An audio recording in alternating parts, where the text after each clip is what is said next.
은행권 리스크 요거 한번 점검해 주시면서 우리 시장도 뭐 어떨란지 그거까지도 한번 짚어주실 것 같은데 맞습니까?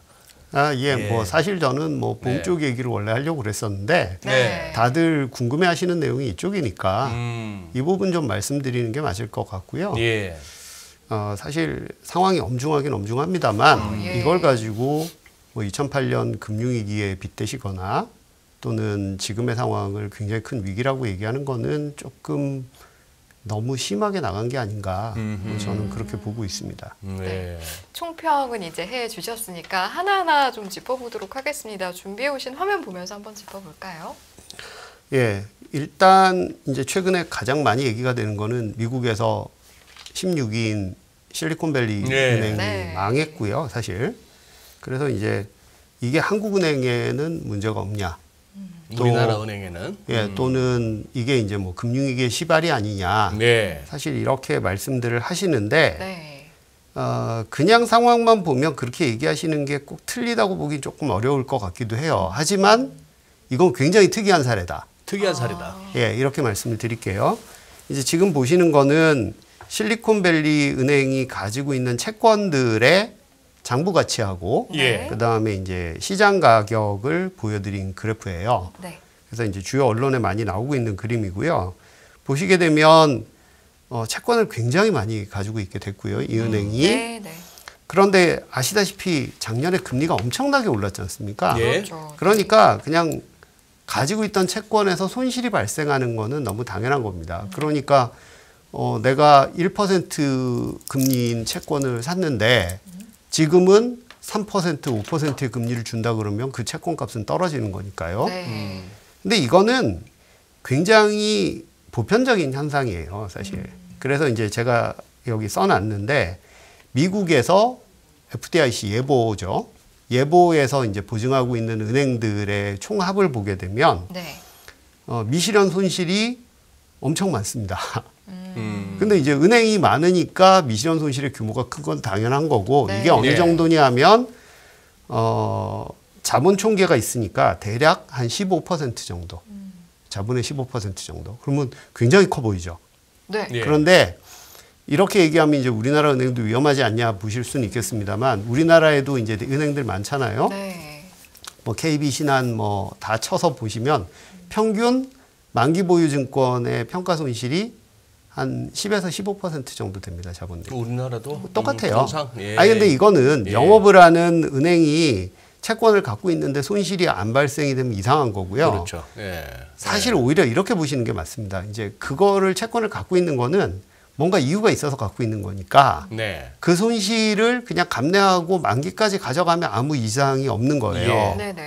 그런데 여기서 이제 굉장히 특이한 거는 실리콘밸리 은행은 미실현 손실이 151억 달러였다. 우리 돈으로 이제 뭐 한 거의 20조 되겠죠. 그렇죠. 100억. 그런데 이게 자본 총계의 94%입니다.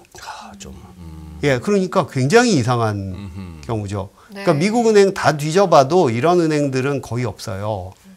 그러니까 뭔가 굉장히 특이한 사례였다. 그럼 이게 왜 이렇게 됐느냐라는 거를 한번 따져볼 필요가 있고요. 우리나라 은행들도 그와 비슷한 경우가 있을 수 있나를 한번 보면 이게 이제 위험한지 아닌지 알 수 있겠죠. 그렇겠네요. 왜 그랬을까를 이제 지금부터 설명을 해주시는 거죠. 제가 뭐 쉽게 들어오면 쉽게 나간다라고 말씀을 드렸는데 실리콘밸리 은행이라는 데가 구체적으로 놓고 따지면 이제 말 그대로 실리콘밸리에 있는 은행이고요. 이 은행이 이제 어떤 은행인지를 아시려고 그러면 보통 이 은행이 망했다 얘기가 처음 나왔을 때 이제 TV 뉴스에서 당연히 그쪽 지점 가서 특파원분들이 이렇게 보셨을 거 아닙니까? 당연히 지점 앞에 이제 사람들 우르르 서 있고. 저도 그걸 봤는데요. 그때 이제 재밌는 인터뷰를 따셨더라고요. 뭐냐면 이거 어떻게 생각하십니까? 이랬더니 내 돈 이러는 게 아니고요. 거기 계신 분이 뭐 잠바 입고 이러고 계신데 우리 회사 돈이 묶였다. 회사 돈이? 그래서 지금 보시면 왼쪽 그림을 보시면은요. 인슈어드라는 게 무슨 뜻이냐면 예금자 보호 대상. 그러니까 우리 돈으로 하면 이제 5천만 원 정도 되겠죠. 그런데 언인슈어드라는 건 뭐냐면 예금자 보호 금액을 넘어서는 금액이에요. 음. 근데 이게 몇 퍼센트나 됐느냐? 93.8%였습니다. 그 예금보험공사에서 이렇게 그러니까 예보에서 예금보험 대상이 아닌 아닌가? 예금이. 이런 은행이 보통 없어요. 이거 되게 특이하죠. 그러면 더군다나 미국은 25만 불이니까 우리 돈으로 한 3억 정도. 예, 그러니까 이게 왜 이러냐? 예. 이렇게 한번 생각을 보시면 됩니다. 아니 도대체 얼마나 부자들이 많길래 여기다 돈을 그렇게 넣었을까? 그냥 간단히 기업 자금입니다. 회사 돈. 그러니까 회사 이제 자금이다. 실리콘밸리 은행이라는 데가 어디냐? 오른쪽 위에 보시면 오른쪽에 있는 그림 두 개는 실리콘밸리 은행의 IR 자료에서 제가 뽑아온 거예요. 예. 네. 그러니까 이제 자기네는 벤처 캐피탈의 투자 활동과 관계가 있다 이러는 거예요. 그리고 그 투자를 받은 실리콘밸리에 있는 기업들이 여기다 갖다 돈을 넣어 놓는 겁니다. 네. 그래서 보시면은 예금이 엄청나게 증가를 했죠. 2020년에서 2022년까지 보시면 왼쪽 그림에서 뭐 이게 그러네요. 어마어마하죠. 갑자기 확 늘었네요. 근데 이게 다 뭐냐? 이제 코로나 때 돈 많이 받은 투자 많이 받은 실리콘밸리의 벤처 기업들이 네. 여기다 돈을 갖다 넣어놓은 거예요. 예. 그러니까 그거 가지고 엄청나게 큰 겁니다. 음. 근데 이제 오른쪽 아래를 보시면 최근에 돈이 빠져나갔어요. 예, 그러네요. 돈이 왜 빠져나갔냐? 작년 한 3, 4분기부터 쭉쭉 빠지네요. 왜냐하면 이제 더 이상 벤처로 투자가 안 들어오잖아요. 네. 그리고 그러면 어려워진 기업들이 현금을 써야 되지 않습니까? 네. 그러니까 돈이 더 이상 안 들어오게 된 거예요. 사실 그래서 이 은행은 굉장히 특이한 은행이다. 그러니까 대규모 기업들 한테서만 그러니까 이 VC 벤처 캐피탈이라고 작다고 생각을 하시지만 투자 받으면 뭐 몇억 불 받는 경우도 있으니까요. 네. 그런 돈들 넣어놓고 그거 가지고 운용을 했던 은행이에요. 그러니까 이제 굉장히 특이한 거죠. 여기서 이제 하나 더 보실 게 있습니다. 네. 이렇게 보시면 돼요. 그럼 이 은행이 왜 이렇게 유가증권을 많이 갖고 있었나? 은행은 대출해줘야 되는 거 아니냐? 예. 그런데요, 이게 이제 그 LCR이라고 하면 Liquidity Coverage Ratio라고 그래서 이게 유동성 관리의 가장 핵심이 되는 규제입니다. 그러니까 이거는 무슨 뜻이냐면 스트레스 상황을 봐서요. 예. 예금이 얼마나 빠져나갈 것 같다. 그럼 거기에 해당되는 왼쪽 그림 맨 아래 보시면 HQLA, 그러니까 고유동성 자산이라는 걸 가지고 있어야 돼요. 네. HQLA? 예, 그러니까 고유동성 자산입니다. 그래서 이거를 반드시 가지고 있어야 됩니다. 이거는 우리나라도 마찬가지고요. 바젤에서 규제를 하는 거예요. 네. 그런데 센터장님, 일단 LCR이 그러면 유동성 커버 비율 이 정도 해석이 되는데 예, 맞습니다. 그러면 분모는 뭐고 분자는 뭡니까? 분모는 현금 유출액을 계산하는 거고요. 분모는 현금 유출액. 예. 예. 그러니까 이제 이론상에 네. 그거 대비 이제 고유동성 자산을 얼마나 갖고 있느냐. 얼마나 갖고 있느냐. 근데 이거 비율 보시면 150이에요. 오른쪽 아래 보시면. 그러니까 비율은 되게 좋습니다. 보통 100 넘으면 괜찮거든요. 150이요? 예. 150. 맨 오른쪽 아래 있죠. 맨 오른쪽 아래. 예. 예. 예, 그런데 이걸 계산할 때요. 어떤 예. 걸 따지냐면 네. 고유동성 자산이라고 지금 돼 있는 거 위에 보시면 다 채권이에요. 고유동성. 뭐 시장에서 내다 팔면 되니까. 그러니까요. 왜냐하면 대출은 회수 안 되지 않습니까? 대출은 그렇죠. 만기 근데 전에. 오른쪽 위에 보시면 제가 빨간색으로 표시해 놓은 걸 보시면은요. uninsured deposit. 그러니까 예금자 보호 안 되는 예금은 이탈률을 높게 잡습니다. 그러니까 무슨 얘기냐면 이거예요. 개인들한테 예금자 보호 안에서 돈 받은 거는 돈이 잘 안 나간다고 보는 거예요. 왜 그러냐면 생각을 해보시면 이번에 뱅크런 사태 얘기를 할 때 월스트리트 저널 이런 데서는 스마트폰 뱅크런이라고 그랬거든요. 스마트폰. 폰으로. 예, 그러니까 쉽게 사람들이 인출할 줄 수 쓸 있는? 필요 없이 네. 탭 한 번 예, 하면 예. 돈이 나간다 이겁니다. 네. 그런데 개인들이 아무리 옮겨봐야 예. 돈 안 옮깁니다. 그러니까 예를 들어서 100억이다. 네. 그거를 10,000명이 갖고 있으면 옮겨봐야 얼마나 옮기겠어요. 그런데 기업들은 달라요. 예를 100억이란 돈을 만 명의 예금을 모아서 100억이면은 그렇죠. 쉽게 못 나갑니다. 그렇죠. 그리고 나갈 이유도 별로 없어요. 그런데 기업들은 얘기가 다른 게 옮기기 쉽죠? 그렇죠. 그렇겠네요. 예, 100개 기업이면 1억씩인데 예. 예를 들어서 아까 같은 얘기 보시면 이제 실리콘밸리에 소문이 도는 겁니다. 야, 실리콘밸리 은행이 위험하대. 그럼 어떻게 되냐 하면 그러다가 예금자 보호 안 되는데 또는 받아도 우리 돈 묶이는데 그럼 어떻게 하겠습니까? 한꺼번에 그냥 옮겨가면 그래서 어떻게 돼 있냐면요. 이 규제를 볼 때 기업성 예금이 많으면 위기 시에 돈이 빠져나간다라고 가정을 하고 비율을 계산하게 돼 있어요. 예. 예. 네. 그러니까 그냥 간단히 생각을 하시면 뭐 예대율이고 이런 거 따지기 전에 도매 수신이 많으면 기업 수신이 많으면 그 돈으로는 대출을 못 해줍니다. 왜냐하면 LCR 비율을 못 맞춰요. 네. 이거 100을 못 맞추면 뭐 그냥 상상하시는 이상의 규제가 들어온다고 보면 되거든요. 예. 그러니까 결국은 무슨 얘기냐? 도매 수신이 많은 은행은 대출을 못 해요. 그리고 그거를 다 유가증권으로 들고 있어요. 그런데 여기서 이제 굉장히 문제가 되는 게 그러니까 이만큼만 설명을 들어도 또 처음 우리가 기사를 접했을 때는 그냥 뭐 방만하게 들어온 예금 그냥 국채로만 몰빵을 했다는 등 이런 식으로 또 국채가 아니고요. 정확하게는 왼쪽 그림 보시면 미국의 MBS 모기 채권. 예, 모기지 채권 안전하니까 이것만 들고 있었고요. 네. 근데 이제 생각을 해보시면 모기지 채권은 만기가 길어요. 네. 그러니까 이제 이 친구들이 무슨 짓을 한 거냐 하면 채권을 유가증권을 갖고 있어야 되는 건 좋은데 그걸 만기 긴 거로 전부 넣어놓고 그럼 만기 긴 거면 금리 변했을 때 변동이 크니까 손실이 잡히잖아요. 네. 그러니까 이거를 전부 만기 보유 평가 안 되는 걸로 다 바꿔 갖고 있었다는 거죠. 그러니까 이렇게 보시면 됩니다. 채권은 네. 굳이 보면은 두 가지가 있다고 보실 수가 있는데 매각 가능 채권.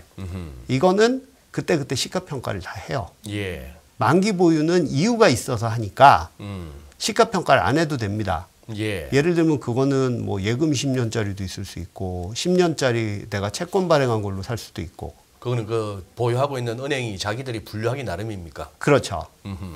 근데 만기 보유 그래요. 그래서 제가 여기다가는 안 써놨습니다만 이 은행이 예대율로 보면 20, 30%밖에 안 나오는 걸로 나오는데요. 네. S&P 같은 데서는 어떤 거를 리스크 팩터로 보냐면 예금 대비 예대율이 아니고요. 네. 대출과 만기 보유 채권의 비율, 예대율의 수정이에요. 네. 이렇게 보면 이 은행이 예대율로만 보면 한 20% 되는 걸로 보이는데 만기 보유 채권을 합한 걸로 보면 대충 한 97%뭐 이렇게 나옵니다. 그래서 미국 전체 은행 중에서 탑이에요. 아, 그랬군요. 미국 은행들이 보통 80 안 넘어가거든요. 아무리 높은 은행도. 2등이 하나가 있는데 그게 어디냐? 시그니처 뱅크라고 얼마 전에 문제 요번에 생긴. 같이 같이 가신 분이죠. 네. 그러니까 두 개 은행이 예. 진짜 이상한 은행이었어요. 그럼 일단 이유는 명확한 거네요. 예, 너무 명확해요. 그래서 이거 가지고 물론 미국의 16번째 은행이면 큰 게 망했고 그러니까 다 이게 굉장히 심리적으로 안 좋을 수밖에 없는데요. 그냥 간단히 이거 미국에서 2018년에 지방은행들 규제 싹 풀어주면서 예, 그냥 안 본 은행이 사고를 친 겁니다. 그래서 2008년 금융위기 이후로 모든 금융감독당국이 too big to fail. 예. 대마불사하는 놈들 잡자. 그래서 작은 은행들은 규제 좀 풀어줘도 되지 않느냐. 그랬더니 작은 은행이 사고를 친 거예요. 네. 예, 그래서 이거를 뭐라고 얘기하기 참 어렵습니다. 자, 그러면 이제 국내 은행 사례를 한번 보여드릴게요. 네네. 국내 은행도요. 아주 인터넷 은행 중에는 도매 수신이 많은 데가 있긴 있어요. 인터넷 뱅킹. 나머지 제가 이렇게 말씀을 드린 이유가 뭐냐면 도매로 그러니까 기업 수신이 더 많은 은행이 우리나라에는 없습니다. 아, 근데 드물게 있는 게 인터넷 은행 쪽이다. 한 개 정도 있어요.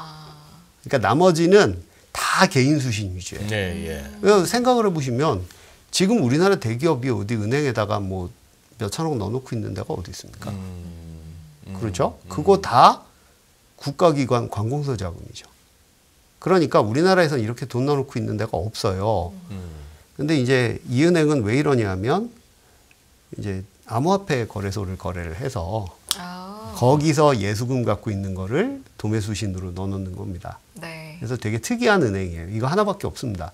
네네네. 그런데 보시면 이 은행조차도 그래서 이제 중간에 보시면 2번 적힌 게 소매예금, 그 다음에 도매자금 조달이 5조 9천 나와서 더 많죠.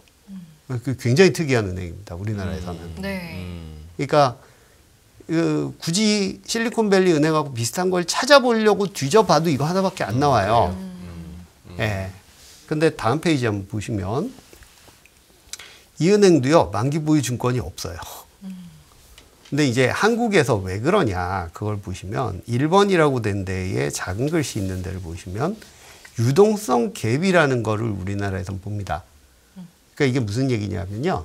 3개월 안에 만기 도래하는 거, 6개월 안에 만기 도래하는 거, 네. 9개월 안에 만기 도래하는 거, 1년 안에 만기 도래하는 거, 이런 것들을 다 별도로 감독당국이 모니터링을 해요. 예. 그래서 밑에 보시면 유가증권도 이렇게 나오죠. 근데 이게 만기 보유 증권이더라도 또는 중간에 팔 수 있는 증권이더라도 예. 원래 채권의 만기대로만 계산을 해줍니다. 그러니까 예를 들어서 내가 중도 매각할 수 있다고 해놨어도 네. 네. 10년짜리 채권이면 10년짜리인 거예요. 그러니까 굉장히 엄격하게 잡는 겁니다. 그러니까 실제로 3개월 안에 나갈 돈 얼마인데 비상시에 쓸 수 있는 돈 얼마 갖고 있는지 이런 걸 다 체크합니다. 한국에서는. 네. 그러면 그 말씀은 이렇게 이해하면 될까요? 3개월 내에 나갈 돈이 얼마인지 체크해보고 나갈 돈 준비돼 있어라고 했을 때 그러니까 100%는 안 되겠죠, 당연히. 예. 그러나 그 비율을 늘 체크한다는 겁니다. 늘 체크한다. 그러니까 다 만기 보유로 갖고 있는 게 허용이 안 되는 거죠. 아예. 네네. 그래서 제가 이렇게 드리는 말씀은 뭐냐면 이게 이제 되게 복잡한 말씀을 드렸는데요. 네. 사실 그림 한 5개 정도로 보면 네. 실리콘밸리 은행이라는 게 미국 내에서도 굉장히 특이한 은행이었어요. 예. 그래서 이제 어제도 벌써 보시면 월스트리트 저널 같은 데서는 too big to fail이 규제가 실패한 거 아니냐. 지방은행들이 다 빠져나갔다. 이걸 어떻게 잡을 거냐. 그 사람들도 아는 거죠. 그래서 이거는 미국 은행 전체의 문제도 아니고요. 그다음에 한국에서 비슷한 문제가 일어날 거다라고 생각하시는 거는 굉장히 심한 문제가 아니겠느냐. 그래서 물론 상황은 안 좋습니다. 왜냐하면 네. 이런 대형 은행이 망하니까 네. 투자 심리는 얼어붙고 또 미국에서는 대형 은행이 망하는 거를 경제 위기의 전조로 보는 시각이 있긴 있어요. 네. 그러나 그거를 우리가 직접적으로 한국은행이 뭐 위험한 게 있냐, 이거는 굉장히 좀 앞서서 걱정을 하시는 거 아닌가, 네. 뭐 그렇게 볼 수 있을 것 같습니다. 그러면은 센터장님 보시기에 실리콘밸리뱅크하고 저기 시그니처 뱅크는 좀 특이한 케이스라 치고 퍼스트 리퍼블릭도 최근 말이 많았지 않습니까? 그래 뭐 JP 모건을 비롯해서 뭐 한 300억 달러 예치해 줄게. 그런데 뭐 300억 달러 예치한 그 기간 동안에 뭐 돈은 뭐 700억 달러가 빠져나가고. 그러니까 이렇게 네. 보시면 될 것 같아요. 그러니까 문제가 있고 네. 제가 말씀드렸던 이런 요인들이 있는 은행들이라고 보시면 됩니다. 그런데 정도의 차이가 있는 거고요. 네. 그러니까 이제 은행들은 아는 거죠. 이게 유동성의 문제입니다. 그러니까 예. 이렇게 한번 비유를 들어보면 집 사는데 담보대출 받았잖아요. 예. 예. 그런데 그걸 예를 들어서 누가 단기대출을 받았다. 예. 근데 더 이상 정부에서 대출 연장 안 해준다고 그러면 망하는 거죠. 난감하죠. 네. 예. 그럴 때 누군가 아버지라도 있어서 네. 돈 넣어주고 버티면 넘어갑니다. 예. 그러니까 예. 이제 사례가 미국의 찰떡 같네요. 예, 네. 그러니까 미국의 대형은행들이 이제 아버지 네. 역할을 하겠다고 나선 거고요. 예. 그래서 그게 이제 어디까지 갈지는 좀 지켜봐야 되겠죠. 네. 그러나 그래서 그게 이제 심리의 문제라고 말씀드리는 겁니다. 사실 걱정하시는 게 정상이고요. 뭐 개인 투자자분들이 LCR이니 이런 것까지 뒤져가면서 뭐 상황 보시고 이럴 리는 없지 않습니까? 그거는 미국도 똑같습니다. 네. 그래서 결국 이 심리를 어떻게 빨리 안정화시키느냐의 문제고요. 네. 사실 금융위기에서 되게 유명한 2007년의 그러니까 1907년의 금융위기 뭐 이런 때도 보면 1907년. 예, 그때는 이제 연준도 생기기 전이었거든요. 예, 예. 그때도 JP 모건하고 이런 데들이 돈 빌려서 예금 넣어줘가지고 넘어가고 뭐 다 이렇게 했습니다, 사실. 미국에서는 되게 흔히 있던 일이에요. 위기 때마다. 네, 그래서 네, 네. 말씀하신 게 결국 이제 악화되는 심리를 어디서 막느냐 이런 차원의 문제이기 때문에 네. 저는 아마 퍼스트 리퍼블릭 정도는 어떻게건 막아내지 않을까. 그러니까 이제 결국 심리가 도미노처럼 확산되는 걸 막아야 되는 거니까요.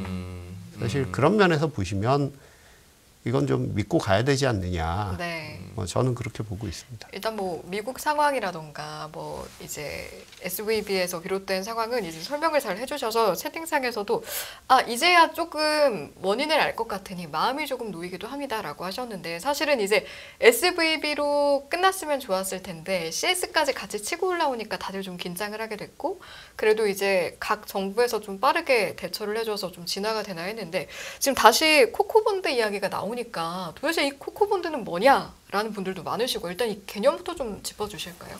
예, 좀 말씀을 드려볼게요. 네. 사실은 크레딧 스위스도 비슷한 게 자금 유출이 좀 문제긴 합니다. 그런데 그래서 보시면은 왼쪽 그림 보시면 작년 말에 돈이 엄청나게 나갔어요. 예. 예, 그래서 저희는 사실 이 숫자를 모르고 있었거든요. 이게 이제 재무제표 가지고 나온 거니까. 예. 네. 그래서 이번에 망한 거 보고 그동안 규제를 잘하긴 했었구나. 그러니까 얼마나 규제를 잘하고 틀어막았으면 이 정도 돈이 나갔는데 은행이 안 망한 거거든요. 오히려 그게 예, 신기한 예. 상황이다라는 말씀이세요? 그러니까 이제 최근에 이렇게 돈이 갑자기 빠져나간 거는 실리콘밸리 은행 문제 생기고 하니까 이게 이제 옮겨붙은 면이 있어요. 그런데 바꿔서 얘기를 하면 만약 크레딧 스위스가 건강했으면 이런 문제가 없었는데 굳이 얘기하자면 이제 골병이 들어가지고 오늘 내일 사실 하고 있던 상황이었다. 네. 그게 뭐냐라고 보시면 그냥 실적이 안 좋습니다. 이거 이제 예전에 그 무슨 펀드하고 관련해서 문제가 좀 있었죠. 아키고스니 뭐 이래서. 예. 그 이후로 투자은행 쪽이 계속 비실비실해서요. 네. 오른쪽 위에 보시면 투자은행이 5분기째 계속 뭐 적자가 확대가 됐네요. 예. 그래서 사실 크레딧 스위스가 그동안 보면 분할해서 이제 여기도 스위스의 은행업은 돈 잘 번다. 그래서 이거를 판다는 얘기가 중간에 나오기도 했었어요. 네. 그래서 그거 팔면 뭐 먹고 사냐. 음. 뭐 이런 얘기도 있고 얘기가 많았는데요. 지금 보시는 거는 이제 작년 결산의 문제인데 중간에 보시면은 끊어진데 ROE가 나올 거예요. 이제 끊어진데 밑에서 두 번째 보시면 ROE인데 마이너스 16.1, 마이너스 3.8 뭐 이렇게 나오거든요. 왼쪽 표에. 네. 그러니까 간단히 2년 동안 자기 자본의 20%를 적자로 까먹은 겁니다. 증자해서 버틴 거예요. 네. 예, 그러니 실적이 이렇게 안 좋으면 어떻겠습니까? 돈이 나갑니다. 네. 예, 그래서 그 바로 아래 보시면 Asset Under Management, AUM이라고 해서 보통 관리 자산이죠. 네. 2022년에 어마어마하게 줄었네요. 거의 한 30에서 40%가 돈이 나갔습니다. 허허. 이러고 안 망한 게 그러니까 그동안 얼마나 규제를 잘하고 감독당국이 모니터링을 잘했으면 이게 안 망했냐 이거죠. 거꾸로. 네. 그러니까 뒤에서 말씀을 드리겠습니다만 그러니까 은행이 대형 은행들은 지금은 규제를 워낙 철저하게 하기 때문에 쉽게 못 망합니다. 그러니까 이제 스트레스 상황이 와도 쉽게 안 망하게 하는 게 스트레스 테스트잖아요. 네. 그러면 스트레스 상황 한 번 온다고 안 망하는 거죠.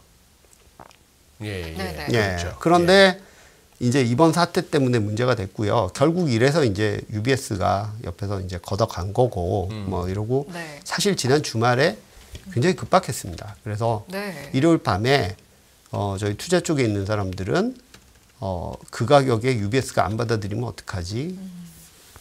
뭐 좀 가격 올려서 하겠지? 뭐 이러면서 밤에 사실 잠 못 자고 쳐다보고 있었어요. 여러 가지 예, 옵션을 예. 두고 또 이제 예, 고민이 그렇죠. 많으셨겠어요. 네. 저희는 이제 이게 CS는 정말 망하면 온갖 다른 금융기관들하고 얽혀있기 때문에 그거 가지고 마치 옛날에 리만 망한 것처럼 큰 문제가 일어날 가능성이 있거든요. 네. 예, 근데 이제 다행히 그런 일은 안 일어났고요. 그럼 이제 코코라는 게 뭐냐? 자, 이게 ATI라고 어떤 언론에 이제 오타내신 경우도 있었는데요. AT1이라는 게 뭐냐면 ATI가 아니고. 예. AT1. AT1이라는 게 이거 뭐 쉬운 얘기인데 이제 다들 익숙하신 말로는 이게 신종자본증권입니다. 신종자본증권이요. 예, 이거 잘 모르실 수도 있는데 이제 PB로 해서 이 채권을 사신 분들도 있을 거예요. 그러면 이게 무슨 뜻이냐면 그냥 채권입니다. 채권인데 채권인데 어떤 채권? 네. 특별한 조항을 붙이면 자본처럼 인정을 해줘요. 아. 그러니까 투자자분들도 그러신 게 이제 자본이라는 게 어떤 관점이냐에 따라서 종류가 달라지거든요. 네. 예를 네. 들면 우선주하고 보통주하고 다른 거하고 비슷합니다. 그래서 이런 거예요. 채권인데 손실을 보면 회사가 망할 때 되면 이제 상각을 해야 되잖아요. 네. 자본은. 네. 그거하고 똑같은 조건을 받아들이면 이거를 은행 입장에선 자본으로 쳐주는 거예요. 네, 예. 그 대신 어떻게 되느냐? 금리는 높게 줘야죠. 네.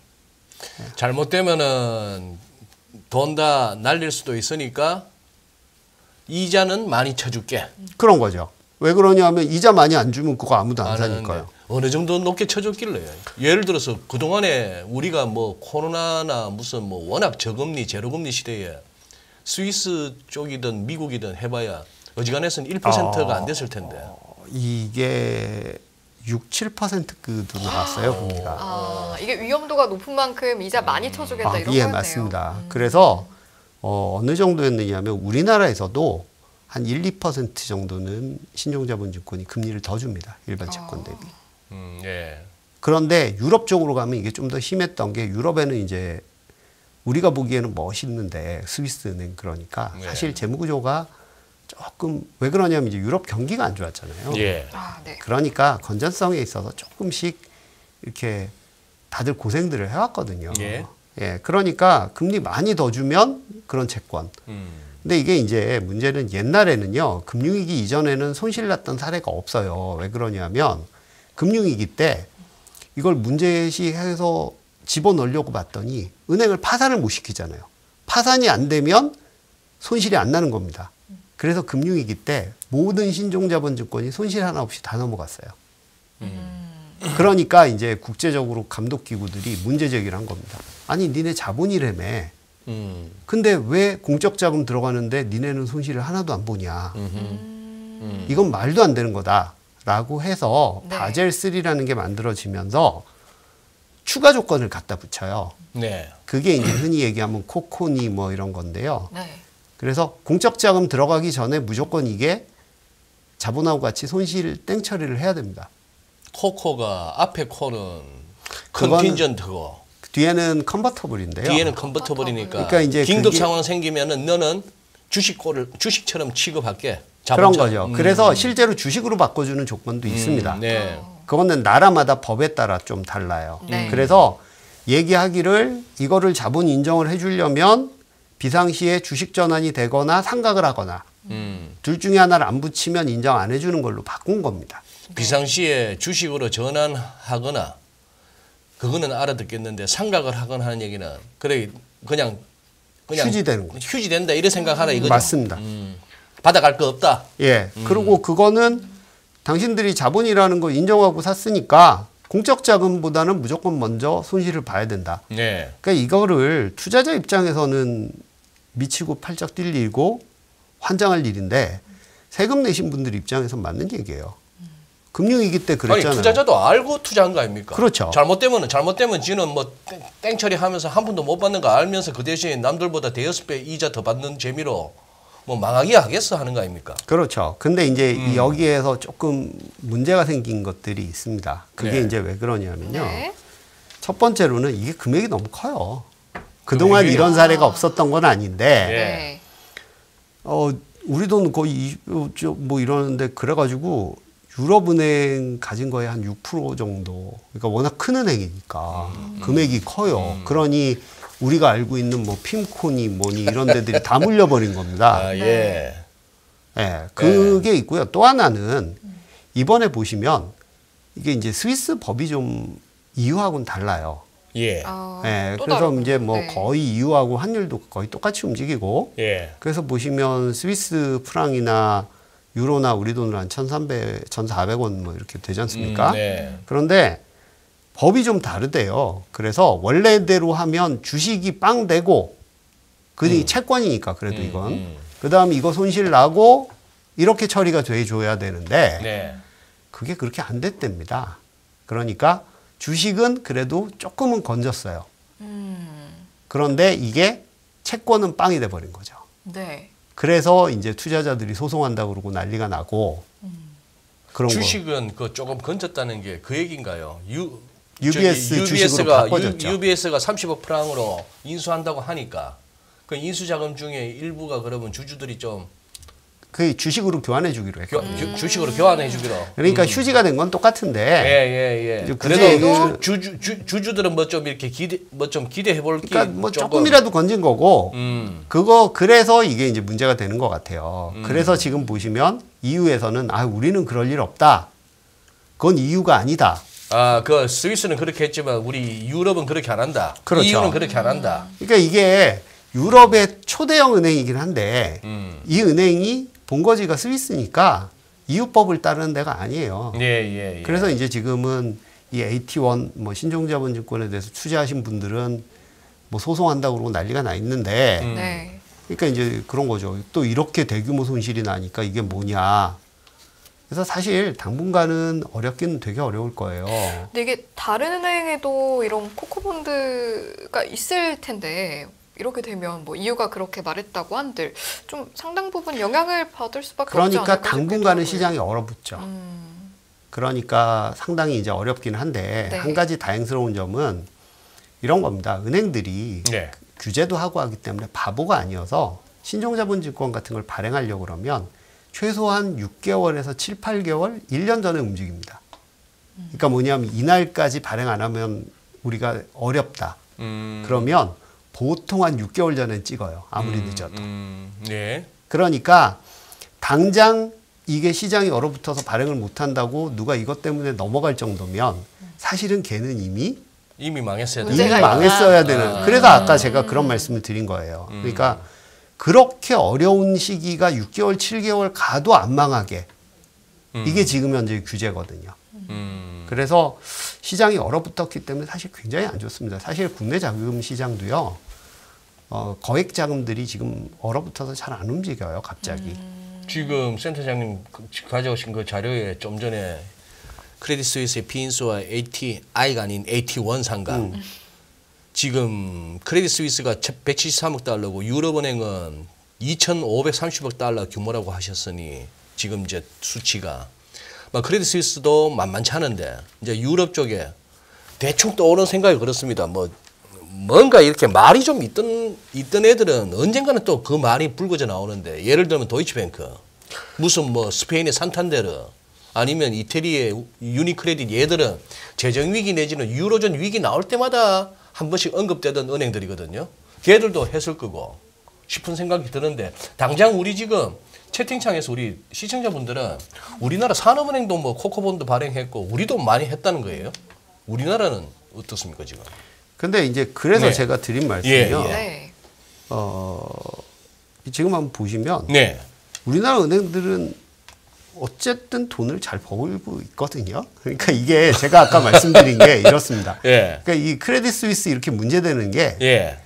사실 과거 보시면 10년 동안 돈 제대로 번 해가 별로 없어요. 예. 그리고 흑자 났을 때도 빌랑한테도 띄고 예. 어리버리해. 2년 엄청 적자 났고요. 네. 네. 근데 이제 지금 보시는 것처럼 이익 잘 나고 있거든요. 사실. 우리나라. 예. 그리고 자본 비율도 좋고.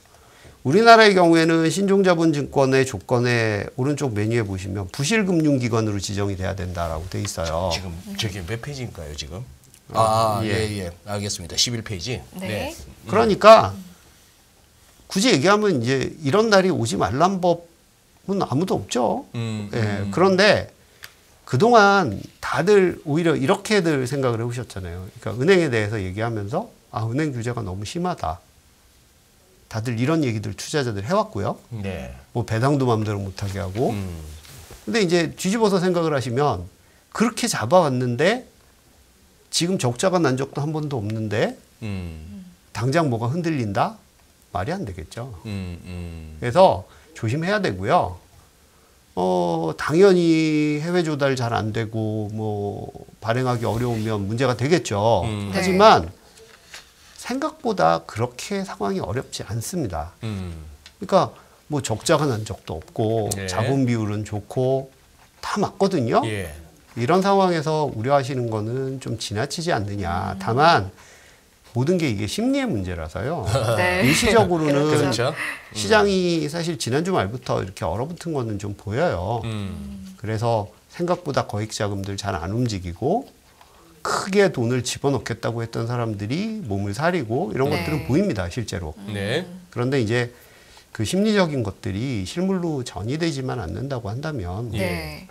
괜찮을 거다 보고요. 그래서 개별적으로 보면 조심하셔야 되는 건 맞아요. 이럴 네, 때는. 네, 네. 그런데 그게 극단적인 위기라든가 이런 걸 가지고 움직이시는 거는 조금 심하지 않나 싶은 생각이 저는 듭니다. 네, 센터장님 말씀을 들어보면 일단 뭐 조심은 해야 되는 건 맞고 이제 심리적인 부분도 챙기긴 챙겨야지만 그래도 근본적인 기초 체력이라던가 그 은행이 가지고 있던 그런 상황들이 더 중요하다라는 말씀에 좀 방점을 찍어주시는 느낌이었는데 이것도 좀 비교해보고 싶은 것 같아요. CS는 이번에 코코분들을 얼마나 가지고 있었나? 우리 은행들은 좀 어떨까? 비교해보면 어떨까라는 질문을 좀 드리고 싶은데요. 대략적으로 보시면 이렇습니다. 그러니까 신종자본증권을 미국도 그렇고요.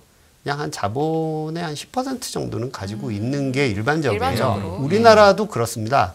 그런데 이제 이게 재밌는 게 우리나라의 중소은행들 같은 경우에는요. 중소은행들 같은 경우에는 신종이 없어요. 그러니까 아까 말씀드렸던 인터넷 은행 이런 데는 작으니까 오히려 애초에 그런 걸 없군요. 그러니까 네. 이렇게 생각하시면 됩니다. 신종이라는 게 아무리 그래도 위험한 상품이잖아요. 네. 그리고 외국에서 갖다 팔고 국내에서도 발행을 하려면 보통 1,000억 단위는 발행을 해야 돼요. 네. 근데 작은 은행은 굳이 따지면 1,000억 발행할 이유가 없는 거죠. 그래서 조그마한 은행들은 이게 별로 없고요. 아시는 KB 신한 이런 데들은 적지 않습니다. 근데 이제 아까도 제가 말씀을 드렸듯이 찍어야 쓰면 하는 시점이 있다. 네. 네. 그럼 보통 6개월에서 1년 전에 움직여요. 예. 그게 중첩돼서 이렇게 움직입니다. 네. 그러니까 네. 은행들이 그만큼 굉장히 조심해서 움직이기 때문에 그러니까 가령 보시면 지금 막힌다고 문제가 안 생길 거라고 말씀을 드리고요. 제가 그거 네. 관련해서 이제 재밌는 얘기를 하나를 드리면 2008년 금융위기 전에요. 사실 외화 조달이 막힌 게 그 전에였습니다. 실질적으로는. 1년 전이요? 그래서 네. 대충 현대카드가 그해 여름쯤에 일본에서 사무라이 본드를 찍고 나서 해외 조달이 거의 완벽하게 중단이 됐었어요, 한국이. 예. 왜냐하면 그거는 우리만의 문제는 아니었고요.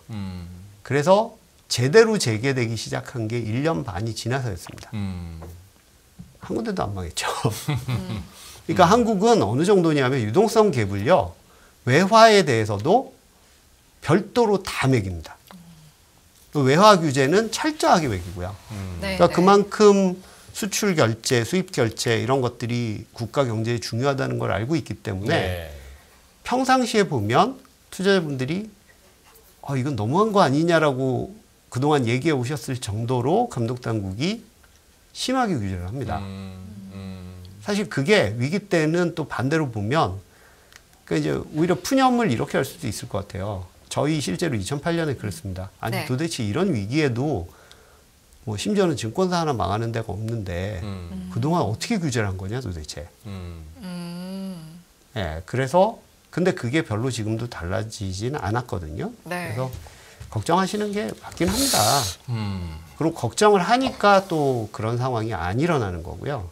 하지만 생각보다는 체력이 되게 높다. 그래서 아까 말씀드린 게 미국에서는 유동성 규제 안에서 이런 거 망했지만 사실 한국 같았으면 그런 일이 일어날 수가 없습니다.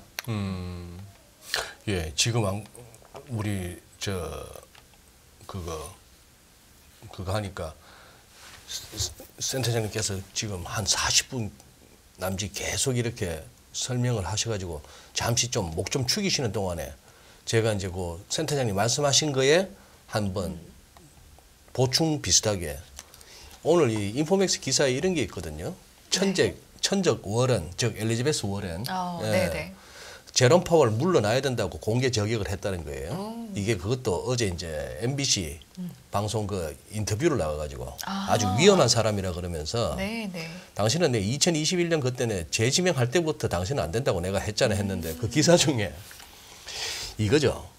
그러니 금융위기 터지고 나서 볼크룰이 있어가지고 이제 금융기관에 대해서 강력한 규제가 들어갔는데 당시 트럼프 전 대통령은 이른바 볼크룰을 저항이라고 비난하면서 지금 인포맥스 기사입니다. 강화된 감독 규정이 적용되는 은행의 자산 기준을 500억 달러 이상에서 2,500억 달러 이상으로 대폭 완화했다 이랬던 거죠. 그러다 보니까 이제 한 500억에서 2,500억 사이의 규모는 스트레스 테스트 이런 걸 안 받아도 된다 이거였죠. 이거였고 그렇죠. 기사를 보니까 그렇게 해서 이 자산 기준이 상향 조정되면서 규제 대상이 되는 은행도 38개에서 12개로 줄었다. 이 12개 같으면 우리가 대충 다 아는 은행들이 JP 모건, 뭐 골드만삭스 이런 뱅크 오브 아메리카 이 정도고 나머지는 안 받아도 되는 상황이었는데 작년 말 SVB가 2,120억 달러 자산이 시그니처 뱅크가 1,103억 달러니까 이게 약간 연준의 그 감시망에서 벗어나 있었다. 뭐 이러면서 이제 또 월에는 그걸 한다 이거죠. 이제 근데 파월을 정확한 지적이에요. 그러니까 실제로 이제 미국의 그 패드 사이트를 가보시면 네. 스트레스 테스트 결과가 다 올라옵니다. 올라왔죠. 그때마다 근데 또 기사화됐고. 그렇죠. 네. 근데 거기 보시면 은행 숫자가 줄었어요, 실제로. 그러니까 포함된 데가. 예. 그러니까 딱 보시면 아까 이제 한 4배 정도로 늘었죠.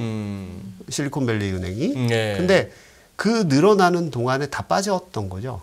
그러니까 반대로 이게 이제 미국에서 16번째 큰 은행이었으니까. 네. 그럼에도 불구하고 예, 그러니까 그 와중에 제가 아까 말씀드린 게 그거예요. 그러니까 적절하게 규제를 했으면 이런 일이 안 생겼는데 그 규제권을 그 규제 대상에서 이걸 빼줬으니까. 네. 그래서 사실 이 실리콘밸리 은행 얘기가 처음 나오기 시작했을 때부터 월스트리트 저널이나 뭐 뉴욕타임즈나 파이낸셜 타임즈에서는 예. 트럼프 정부 때 지방은행들에 대한 규제를 풀어준 게 이 문제의 근원이다. 라고 처음부터 얘기가 나왔습니다. 또 이렇게도 한번 볼 수 있는 게 지금 인포맥스 6511 화면 통해서 보면은 일주일 사이에 그래 지난 3월 14일부터 오늘까지 일주일 사이에 미국 다우지수 1.34% 올랐고 포인트는 뭐 425포인트, 나스닥이 486포인트 오르면서 4.35% 오르고 S&P 500도 2.48% 올랐거든요. 지금 무슨 뭐 미국에 난리 났다고 했는데 일주일 동안에 주식이 이렇게 오른 거예요, 미국. 우리도 보면은 코스피 마이너스 0.9, 채 1%가 안 됐는데 낙폭이 코스닥은 1.73% 올랐고요.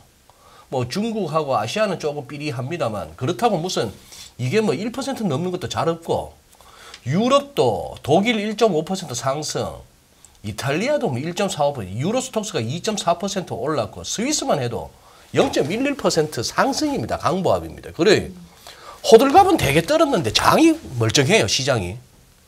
무슨 뭐 뉴스나 저희 같은 이런 뭐 경제 주식 채널에서는 미국 갔다가 크레딧 스위스 갔다가 무슨 뭐 이러다가 뭐 난리 납니까 했는데 우리 환율도 일주일 동안 꼼짝도 안 했습니다. 그냥. 뭐 무역 수지가 뭐 적자가 뭐 계속 이어지고 있네 이러고 있는 와중인데도 1,300원대에서 위로 가지도 않고 1,300 밑으로도 가지도 않고 와 우리가 너무 호들갑을 떨었나요? 호들갑이라고 하는 거는 조금 너무 나쁘게 얘기하신 것 같고요. 그러니까 무슨 일이 터졌는데 네. 다들 그냥 가만히 앉아 있으면 그게 이상한 거죠. 네. 근데 다만 이제 그게 직접적으로 우리한테 그렇게 심각하게 오는 건 아니다.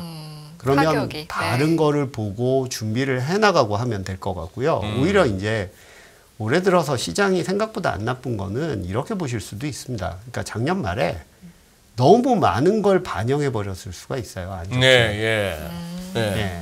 그러니까 뭐 경기에 대한 것도 그러니까 사실 PF라든가 이런 부분 굉장히 위험합니다. 지금도. 네. 네. 그런데 그리고 오래 두고 고민해야 될 문제고 쉽게 해결도 안 날 거고요. 예. 하지만 그 문제 다 알고 있는 거잖아요. 예. 그리고 네. 그 사태에 작년 말에 굉장히 어려운 사태를 넘어왔기 때문에 반대로 생각하면 투자의 심리 면에서는 과하게 반영됐을 가능성이 있는 거죠. 그래서 사실 저희 회사에서는 기본적으로 주식시장을 그렇게 나쁘게 보지는 않고요. 다만 이제 하반기에 경기가 정말 하드랜딩할 가능성에 대해서는 항상 지켜봐야죠. 상반기는 그러면 괜찮다고 보시는 예, 거예요? 저희는 괜찮게 계속 보고 있습니다. 그래서 작년 11월 뭐 이때 연간 전망 뭐 이렇게 해서 저희가 비율을 내면서부터는 계속 시장은 좋게 보고 있고요. 아니 저렇게 센터장님처럼 저렇게 뭐 좀 차분하게 설명을 해주시고 네. 주식이 나쁘지 않다 내지는 이렇게 말씀을 하셔야 되는데 네. 같은 DB금융투자의 우리 문홍철 파트너는요 주식 어떡할까 하면 물 타세요. 코인 어떡할까요? 그냥 타세요. 그냥 무지성이에요. 와. 근데 또 맞아요. 아 맞아요, 맞아요. 맞더라고요. 네. 아 무지성이 아니고요. 굉장히 그렇게 지성. 네네. 일부러 좀 그냥 친화적으로 이렇게 말씀을 하신 거지. 아, 생각보다 그 문홍철 위원 그래요. 보고 있는 걸 보시면 예. 정말 장난이 아닙니다. 제가 문파트장을 제가 얼마나 엄청 그거 하는데요. 애정하시는. 근데 이거는 어떻게 보십니까? 그러면 이걸 갖다가 고마워해야 될까요? 지금 우리 헤스트 네이님도 말씀하셨다시피 실리콘밸리뱅크 이틀 만에 파산 결정. 뭐 시그니처 뭐 은행 얘기 나왔지만 뉴욕 당국이 바로 그냥 폐쇄 명령 내리고 그런데다가 그 소위 말하는 뭐 BTFP 이런 것도 우리 한다라고 일요일 날 미국 현지 시간 일요일 날 오후 5시 6시에 보여가지고 우리 아시아 시장 장 열리기 한 2시간 전에 올리고 이번에 크레딧 스위스도 UBS가 그거 하고 그걸 갖다가 주말에 막 기어이 성사시키고 거기다가 통화 수합도 그 중앙은행 간의 그 선진국 중앙은행 간의 통화 수합도 좀 더 강화한다. 달러 유동성 문제 없게끔 한다. 이것도 보니까 딱 아시아 장 열리기 한 2시간 전에 그것도 주말에 일 안 해가면서 그렇게 하는 거 보니 고마워해야겠네요. 이 친구들. 칼같이 그렇죠. 모는 애들이 토일 2주 연속. 그거는 네. 원래 금융위기 때 움직이는 건 그렇습니다. 그러니까 예전에 우리도 그 5대 은행 외환위기 때 네. 정리하고 인수하는 거 보시면 네. 주말에 이루어졌어요. 그래요. 아. 리만 때도. 그리고 대부분 그렇습니다. 아, 우리나라. 네, 그렇죠. 그러니까 이게 금융위기 때 보시면 그 혼란스러운 상황을 겪으면 시장이 이제 엄청나게 움직이고요. 네. 그 파장 자체가 커지잖아요. 그렇죠. 그래서 시장이 열리기 전에 매듭을 짓습니다. 근데 이제 일부러. 네. 그래서 한국 시장이 때로는 선행이라고 얘기하시는 경우도 있어요. 왜 그러냐면 날짜 변경선으로 봤을 때 날짜 변경선. 예. 그리고 보면 예. 그 날짜로 보면 가장 먼저 열리는 큰 시장입니다. 그렇죠. 뭐 시드니장이 조금 빠르지만 뭐 사실 동경하고 예, 우리하고 서울이 거의 차이 안 나거든요. 예, 그러니까. 예. 그래서 근데 이제 상대적으로 보시면 호주나 이런 데 비해서는 예. 다른 게 호주는 원자재 기업들이 굉장히 많아요. 예, 예. 그러니까 호주가 당연히 선진국이고 그다음에 우리 못지않게 굉장히 큰 시장이긴 하지만 한국 시장이 보시면 뭐 제조부터 금융 그리고 여러 가지 글로벌 경기에 영향을 주는 섹터들이 많거든요. 네. 그런 시장에서 열리기 때문에 그러니까 이제 아시아 시장에서부터 그 반응이 일어나는 거죠. 그래서 그 전에 마무리 지으려고 하는 게 분명히 있습니다. 이거는 글로벌 금융위기 때도 그랬어요. 그래서 결국은 감독 당국 그리고 이제 각국의 정책 당국들이 시장에 주는 영향을 최소화시키고 시장에서 부정적인 반응이 안 나타나도록 하려는 게 목적이 있기 때문에 네. 이제 시장이 서 있는 동안 모든 걸 마무리 지으려고 하는 거죠. 네. 그래서 아까 말씀드렸던 것처럼 UBS의 크레딧 스위스 인수권에 대해서도 일요일 날 밤에 이거 오늘 밤에 이거 결판 나야 되는데 그게 이제 유럽에서 돌아가는 시장이죠. 근데 이게 네. 예전에 자료들 보시면 뭐 70년대 이럴 때 이 비슷한 사태 생기면 달랐냐? 똑같습니다. 그러니까 주말 안에 어떻게건 매듭을 지어서 네, 예. 시장이 열릴 때에는 부정적인 반응을 최소화할 수 있게. 그래서 그러니까 고맙다고 하신 말씀이 맞은 표현인 게요. 그러니까 글로벌하게 정책 공조라든가 또는 금융에 대해서 시장의 파국을 막으려는 노력들이 제대로 이루어지고 있다라고 보셔도 된다는 거죠. 우리 시청자분들도 보면은 채팅창에서 저는 계속 이렇게 우리 패널분들의 설명을 들으면서도 채팅창에서 눈을 못 떼는 게 어떻게들 생각하시고 지금 저항을 쫓아가시나 싶어 보면은요. 예를 들어 이런 겁니다. 이장봉님, 베어스턴스 반등이라고 하잖아. 베어스턴스 파산하고 석 달 뭐 이렇게 쭉 오르고 그 후로 최장 하락. 이제 이 얘기도 이제 다들 이제 어느 정도 이제 어지간한 뉴스나 어떤 그 뷰는 다 꿰고 계신 거죠. 그리고 기대끝님은 제가 아까 이제 고맙다고 했더니만 쥐들이 급한 것을 뭐 이렇게 말씀하시기도 하고, 예. 라라라니 아시아 시장 박살을 나면 중국, 일본이 미국 채권, 미국 국채 패대기 칠까봐 이런 말씀도 있었고, 자 아까 또 그 어느 분이셨죠? 계속해서 레이 달리오 하는 말을 갖다가 한 몇 번 올려주셨는데 지금 우리 PF도 센터장님 언급하셨습니다만 레이 달리오도 이제 다음 타자는 저쪽일 것이다. 상업용 부동산 리츠 쪽일 것이다. 뭐 좀 그것도 어떻게 보면 예전부터 회자되어 왔던 회색 코뿔소죠. 그리고 계속해서 문제가 될 거예요. 앞으로도. 그러니까 이제 그리고 국내 PF도 이제 당연히 문제가 될 거고요. 그런데 다행이다 뭐 이렇게 생각하실 수도 있는 부분은 네. 그거를 감독 당국이 모르고 있는 게 아닙니다. 아하, 그러니까 예. 작년 말에 보시면 이미 모든 전수조사에서 다 알고 있거든요. 네, 네. 그러면 이제 이거는 이렇게 보시면 될 것 같아요. 경기가 계속 나쁘고 정말 안 좋은 상황으로 몇 년 가면 사실 답은 별로 없어요. 그런 건 맞고요. 근데 오히려 이제 지금 보시면 다들 걱정하고 있는 거는 우리가 보시는 제도권 금융, 1금융이나 또는 이제 증권사들보다는 네. 사실 알고 계시는 대로 2금융에 약간 마지노하다는 곳들은 상당히 어려운 게 맞고요. 예. 뭐 네. 연체율도 그렇고 그거보다 이제 증권사들이나 오히려 이쪽은 걱정하고 있는 거는 프로젝트가 진행이 안 되니까 예. 돈 벌 일이 없어지는 거죠. 그러니까 사실은 그런 쪽에서 우려들을 더 하고 있습니다. 그래서 네. 이 PF라는 게 예전하고 좀 다른 거는 예전에는 이게 얼마인지 모르는 상태였어요. 아하. 예. 그런데 지금은 사실 감독당국이나 심평사나 이런 데들은 거의 무슨 건이 어떻게 움직이는지 다 안다고 보시면 돼요. 네. 그래서 아무 문제도 아니다. 이게 뭐 그냥 미풍처럼 지나갈 거다라고 생각하시는 것도 이상한 겁니다만 그냥 통제가 안 되는 거다. 네. 이렇게 생각하시는 것도 현실은 아닙니다. 예. 그러면 오늘 가져오신 자료 중에 좀 공부할 만한 것들도 내용들도 많고 IFRS 이런 것도 참 궁금했는데 시간상 그거는 우리 자료 센터장님 올려주신 자료 보면서 저희들이 한번 독학을 하고 요렇게 한번 여쭤보겠습니다. 지금 이 와중에 이제 어느덧 역사적인 미국의 2023년 3월 FMC가 코앞에 다가왔습니다. 설마 그렇죠. 이 와중에 연준이 고춧가루 뿌릴 거 있습니까? 글쎄요, 그 고춧가루라는 게 뭐 어떻게 얘기할 수 있을지는 모르겠습니다만, 예. 그 이런 거는 있는 것 같아요. 그러니까 연준이 얘기하시는 거, 그러니까 뭐 이번에 정말 한 번을 올릴지 동결을 할지 그건 네. 모르는 거죠. 두 번 네. 올릴지. 근데 확실한 거는 거기서 어떤 얘기를 하시든 그건 다 계산된 얘기입니다.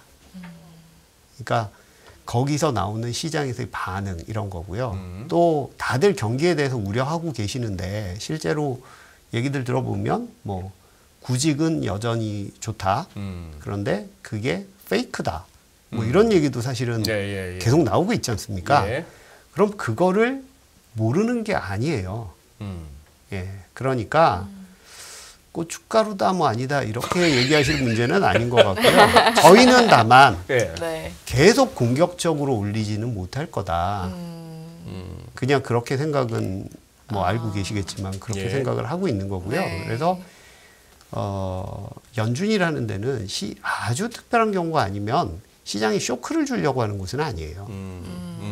예, 왜냐하면 시장의 합리적 반응을 예측 가능한 반응을 이끌어내려고 하는 게 이 사람들의 목적이지. 네. 그래서 연준이라는 데가 아주 특별하지 않으면 고춧가루 안 뿌립니다. 일단은 뭐 네. 너무 걱정은 안 하셔도 될 것 같아요. 일단 고춧가루일지 어떤 가루일지 모르지만 또 연준이 뭐 매번 공격적일 수도 없고 또 쇼크를 주려는 게 의도도 아니기 때문에 그래도 상반기 긍정적 전망은 변하지 않을 것이다. 네, 이렇게 좀 가끔 그 정리해보겠습니다. 고춧가루가 준비가 안 됐을 때는 그 빨간 벽돌가루도 막 뿌리기도 합니다. 그거. 뭐 그럴 수도 있죠. 알겠습니다.